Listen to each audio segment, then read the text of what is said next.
I'll read you today's first post. I call it a monologue, I don't know what it is really, on Twitter, because I know a lot of you aren't on Twitter. And some people follow me on here that just like to listen because they don't. A couple of people are blind actually.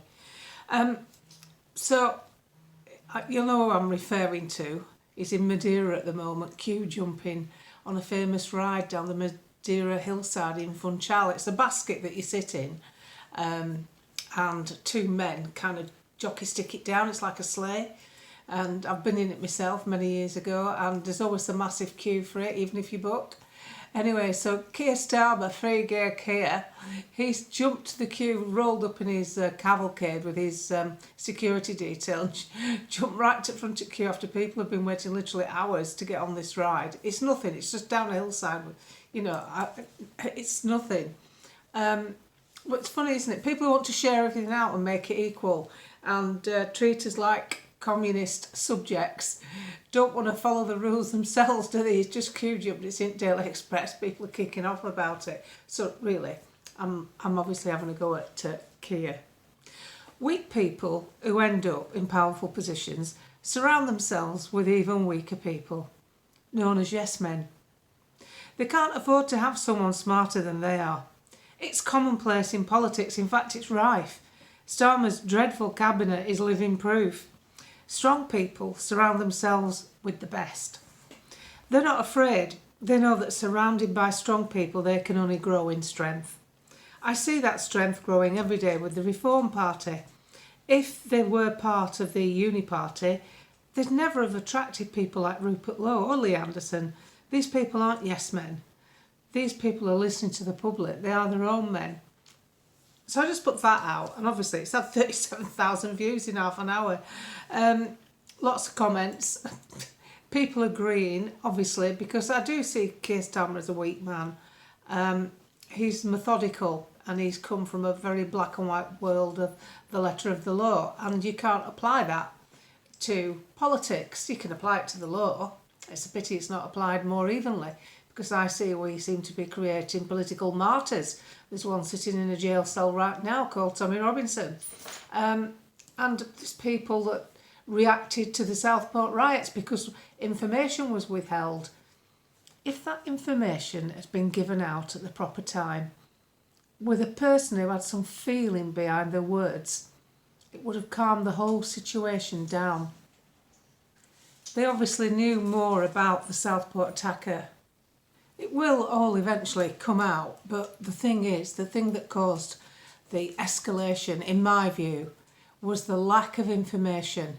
Imagine if we'd had a different sort of leader, someone who could take command, take control, who wasn't afraid to tell the public the reality of the situation, who turned round and just said to people, we're deeply saddened by the events that took place in Southport, and we will get to the bottom of this.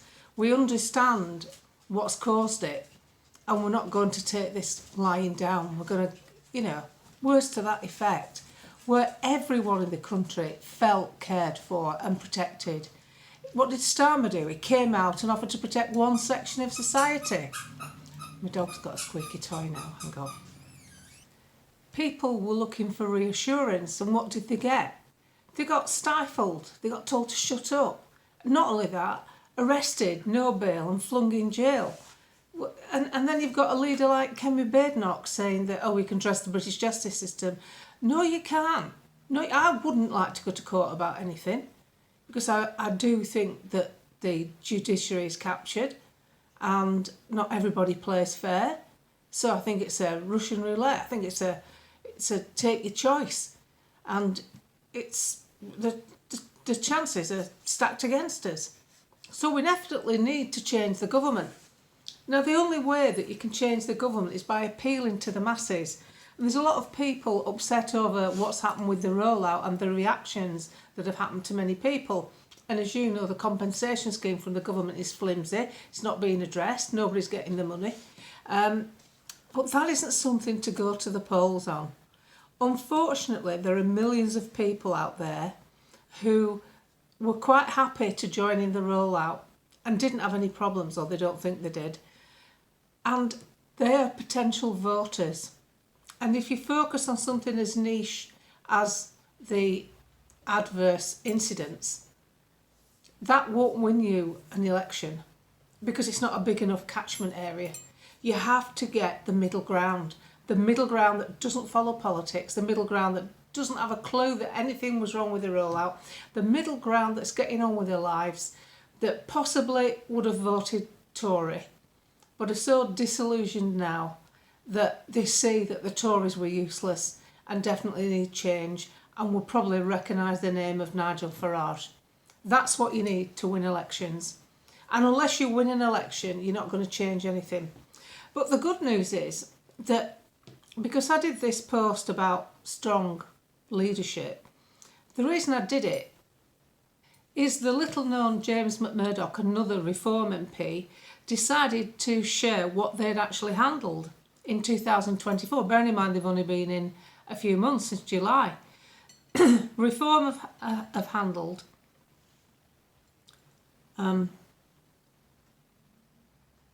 just a sec. I must apologise, this is amazing. I think this is actually James McMurdoch's own work. Never mind the party. Hold on to your hats. 14,888 emails answered, 2,182 pieces of casework, 224 parliamentary questions, 48 contributions to local newspapers, and a handful of good old-fashioned arguments in Parliament. Here's to 2025. And the questions and topics that these individuals are covering are all the stuff that the others don't. What are they actually doing? So Reform are actually handling a lot of the heavy lifting where parliamentary questions are concerned. They're attacking DEFRA for the lackadaisical statistics and data that they're not furnishing MPs with, for their approach to wood burners and farming. This is proper stuff. This is stuff that affects everyone. If you're going to win an election, you have to address the topics that affect everyone, not niche topics. I'm saddened by what's happened to some people, but you have to face the fact it is a niche topic. And it's something that can only be handled once you've got some power. And whatever they are, these people in Reform, they're only backbenchers. They haven't got a power base yet. They're growing and they're becoming very popular. But popularity isn't power. You've all seen what happened to Andrew Bridgen, who stood out all alone in Parliament, often trying to defend those that had no defence, that people in Parliament ignored. What happened to him? They ridiculed him and outcast him, and he eventually lost his seat. So we don't want that to happen to any of the Reform candidates. We want them to go from strength to strength and be joined by other equally capable people. And the way to do that is to stick to the issues that affect everyone. Immigration, school places, education, the NHS, the bed supply, the cost of living, the cost of energy, stuff that affects all of us. If they can address these issues and show a route out of the way we're being treated, that's election winning stuff. This niche thing isn't. So someone said on the thread, oh well, you know, what if they try and organise another pandemic? What if they try and, you know, do another rollout? Well, that's the time you bring up the shortcomings of the past lockdown and what happened. And not just the rollout, everything. Spending money like lottery winners on PPE and health passports that were never really needed. The waste of human resources and energy. The waste of money, government funding, taxes from us. That's the time to bring it up, because at that point, if they ever did try it again, you're going to have some bodies in Parliament that are going to stand up to it and say, no, hang on a minute, you locked us down once. It's been proven to be detrimental. It's been proven to be bad for mental health, physical health, for old people, for young people. It's not going to work.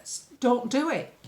We'd had no one saying that in the first one. We had people rolling over like dead dogs, caving in to unsuitable legislation. We can't afford that to happen again. But you can only attack that if they bring it forward again, because you've got all your evidence piled up from the last one where you can say, well, we spent £8 billion on Duff PPE that we're paying to store in land storage areas to waiting to be incinerated. That's what's been going on. The money, the profit that was made from the drug, 100 billion, in 1 year from one drug company that took them 25 years to earn 40 billion before that. It's the way it's all been handled. You've then got an argument, a belting argument, to challenge anybody, the who or whoever puts it forward.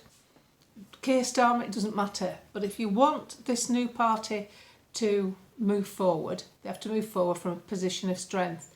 It's not strong enough yet. They're only backbenchers. They're popular, but they haven't got any clout yet. So it's our job to make sure we get this third option move forward in the right way. What you've got to look at, people often say on Twitter, oh, well, you know, he's just an establishment shill, he's just like the rest of them. No, he isn't. An establishment shill doesn't live the life that Nigel Farage lived. I'm sorry, I'm not greasing around. I'm not even a member of the party. I won't give political entities any money. I'll support them if I think they're doing all right. And as soon as they're not, that's why I stay neutral. That's why I don't join parties. Look what I did with Boris. I joined Vote Leave. I campaigned for Vote Leave. I did it every single day. And as soon as he started betraying us, the Diney Ditch months, that was it. You're dump boy. I don't care who you are. So I can't have that approach, that neutral approach, if I'm joining political parties, can I? But you know what I will say about Nigel Farage? It's all right saying he's part of establishment and he stood all those MPs down. Yes, he did, because the Tories lied to him. That's what they do. They lie. They weren't sincere in what they were doing because they didn't deliver Brexit. He did it because he thought they'd deliver Brexit. He didn't stand them down because he's some shill. Half of them would never have won. They wouldn't have won anyway. The best ones that they kept didn't win, didn't get any seats. You've got to look at the strategy here, and Farage will have been taught by the best. He worked with Enoch Powell, who was a fantastic military strategist. You're not telling me that those years around him haven't rubbed off. This man knows what he's doing, and he's took years and years of abuse. Other MPs weren't getting eggs thrown at them, banned from restaurants, spat on in the street, having to pay for their own private security just to be an MEP. People didn't live like that. He's not part of the bloody problem. He's more of a Tommy Robinson character in a suit. He's been ostracised and on the fringe of society for sodding decades. I just think it's ludicrous that you can't see it. It doesn't matter what he is anyway, because he's still better than what we've got. Even if all your suspicions are correct. Even if the party is set up in some dodgy way. He's still better than what we've got, because what we've got is 650 of them ripping us off, sponging off us, taking our taxes and spending it on what the hell they want. That's reality. And what we need is someone to break that stranglehold up. Someone to plough down the middle and say, hang on a minute, uni party, we're here. You've lost it. And then put a cat amongst the pigeons. That's what we need to do. That's what I think we need to do anyway. You come on here for my opinion, that's what I think. And I stay neutral so that if ever I thought there was any shenanigans, I could come on this phone, come on YouTube and say, just a minute, I don't agree with this. And I'd be outspoken about it. I'm no one's yes man. I'm not being paid. I'd get a bit off Google. I'll take Google's bloody money, but I don't want any off you, and I certainly don't want any off Nigel Farage. Hiya, Jeff. It's my dog. So what I'm trying to do here each day is bring you some news, because there's so much positivity and other people don't do it. They're always really good at telling you about the problems. But what I see is a number of people now who are addressing in Parliament the real problems, the tough stuff that the others shy away from. And that's what we need as a fighting force moving forward. And we can get that now. But we have to recognise that concentrating on niche topics like the negativity from the rollout, I've got to be careful of my vocabulary here,